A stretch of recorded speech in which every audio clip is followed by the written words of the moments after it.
Hello guys, nandito na naman ako at syempre good morning diyan at dito anong oras mag-aalas 5 na.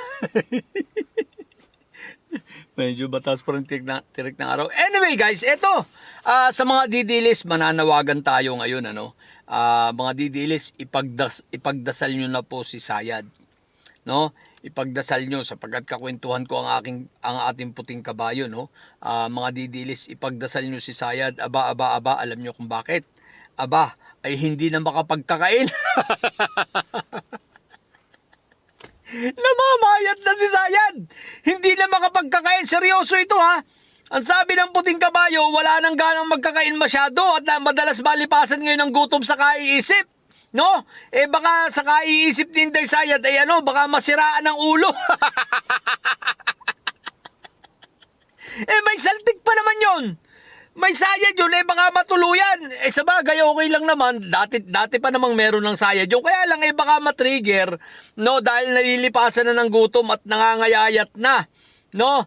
Sa kaiisip, sapagkat hindi niya talaga alam kung paano nila malulusutan. Kumuha ng mga pagkagaling-galing ng mga abogado, pero mukhang hindi niya makakayanang malusutan itong impeachment. Ang pangalawa pa, dumagdag pa ito sa isipin ni Inday Sayad, no? Sapagkat ramdam niya na aakyat sa Senado at magiging articles of impeachment ang mga isinampa sa kanyang mga complaints, no? Impeachment complaints. Aba, siya, natataranta na rin at maging ang sa Senado ngayon ay walang kasiguruhan siya. Bakit?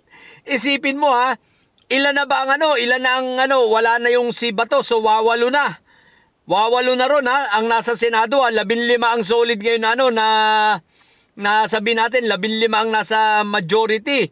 Malamang-lamang dyan may isa na talagang siguradong nangungurumbiste na, ito si Bongo.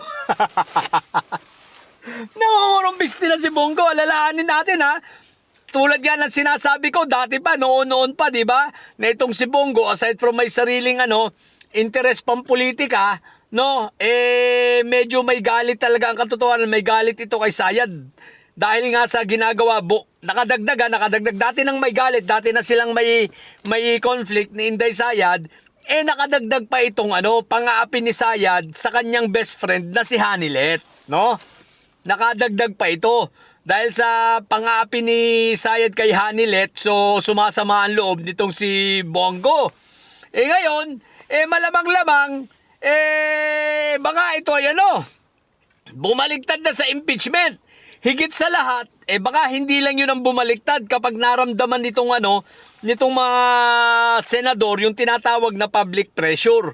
Huwag nating kakalimutan, alalahanin natin nung panahon ni Erap. Bakit si Erap ay napilitang mag-resign? Dahil sa public pressure, dahil sa pag-walk out ng ilang senador noon nang ayaw buksan ang Jose Velarde. Ano ba yon? Yung Jose Velarde, di ba? Yung envelope? Di ba? Na nang buksan wala naman naman. So nung ayaw buksan, nag-amok ang taong bayan, lumabas, no? Dahil talagang gusto nilang makita ang ebidensya. Lumabas ang taong bayan. Na-pressure ngayon itong si Erap at bumaba, di ba? At bakit? Iniwan na nga siya ni Angelo Rillas nung panahong yun. Si Senator Ping, iniwan na rin siya. Si Senator Ping ng PNP chief, tanda ko iniwan na siya at bumaba dahil sa pressure, no? Public pressure na nanggagaling sa taong bayan. At ito ay hindi imposibleng mangyari ngayon. Sapagkat ang gusto ng taong bayan ay makita ang lahat ng ebidensya. Makita kung saan nilustay ni Inday Sayad, Inday Lustay, ang 125 million bukod sa 612.5 million pa nung siya ay nasa DepEd. Saan niya ito pinagdadala? No, gusto ng taong bayan na patunayan ni Sayad na hindi totoo ang affidavit ni Ramil Madriaga na nilustay ni Inday Sayad ng walang kapararakan itong mga pera ng confidential funds bukod sa meron siyang tinatanggap sa Pogo. At gusto rin ng taong bayan na makita ang mga bank accounts nitong si Inday Lustay para malaman natin kung totoo ba ang sinasabi ni Sentry, totoo ba ang sinasabi ni Ramil Madriaga, totoo ba na itong si Inday Sayad ay may mga perang nanggagaling sa kay Samuel Uy. So gustong makita ng taong bayan yan. Di ba? At gusto rin namin ng kasagutan kung bakit itong si Inday Sayad ay nagsasalita at kumuha ng assassin para patayin si President PBBM, si First Lady Lisa Marcos, at saka itong si Congressman Martin Romualdez, na kung siya daw ay madededo, kahit siya ay matalapid man lang, mabagok ang ulo o kaya ay matinik sa lalamunan at hindi na makahinga at siya'y namatay, may papatay sa tatlong ito. Ganyang kasira ulo yan si Sayad gustong malaman ng taong bayan, sino ba yung assassin mo? Kaya mga didilis, magdasal na kayo. Tulungan yung ipagdasal si Sayad dahil baka ito ay matuluyan, masiraan ito ng ulo at makita na lang natin na ito ay pag-alagala na sa lansangan at taong grasa na.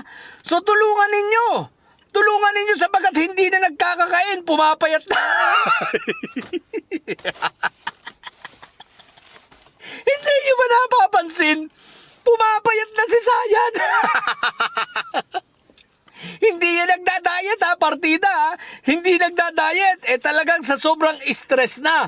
Sapagat hindi na niya alam ang gagawin. Ang sa akin naman, Sayad, meron kang 16 na magagaling na abogado. Anong ikinakaba mo? Di ba? Sa bagay, tama lang naman kabahan ka nga pala dahil totoo naman lahat ng bintang sa'yo. Talagang may pruweba, mabigat na pruweba yon, no? Ang problema mo ngayon, hindi mo na kinaya. Hindi na magkakaari ngayon na harangin pa ito ng Supreme Court. Lalong hindi nagkaari ang plano ninyong pangaharang sa Senado. Hindi nagkaari ang inyong mga plano. Paano ba nga naman? Puro bobo yung natira sa mga kaalyado mo. Bobo yung mga tagapagtanggol mo sa Senado. Sino? Si Mr. 10K? Bobo yun. Si Dagaut Robin? Bobo rin yun. Lalo na si Mangga, isa pang bobo yun. Tsaka itong si Marco Betay. Naku po, Rudy! Bobo rin yun. Kaya si Inday Sayad ay nangangayayat na. Okay? So yun lang mga didilis. Ako ay nagmamalasakit lang kay Inday Sayad Ipagdasal ninyo, tsaka lakasan ninyo ang dalangin ninyo at dasal ninyo. Pag nagdadasal kayo, huwag pa mali-mali. Kailangan ay tama. Kagaya nung dasal nyong bong mamatay ka na, bong mamatay ka na. Ayun, namatay si Bong Duterte. Ang tanga nyo kasing manalangin Ang tanga. Galingan ninyo, wag yung puro sablay kayo. Mananalangin lang kayo, tatanga-tanga pa kayo. Yun, ang namatay, imbis na si Bongbong Marcos ang namatay si Bong Duterte. Ang panangalangin nyo ba naman Bong mamatay ka na? Bong mamatay ka na. Di akala to ni Satanas si Bong Duterte ang pinapanalangin ninyo. Ayun, namatay, nadedo, di ba? Kaya wag kayo tatanga-tanga. So, yun lang. Yan sinabihan ko na kayo ipanalangin nyo si Sayad sa mga bobong didilis dyan at may Sayad, ang tatay nyo ay karton. Manatili kayong may Sayad sapagat ang may Sayad ay laging high blood. Bye!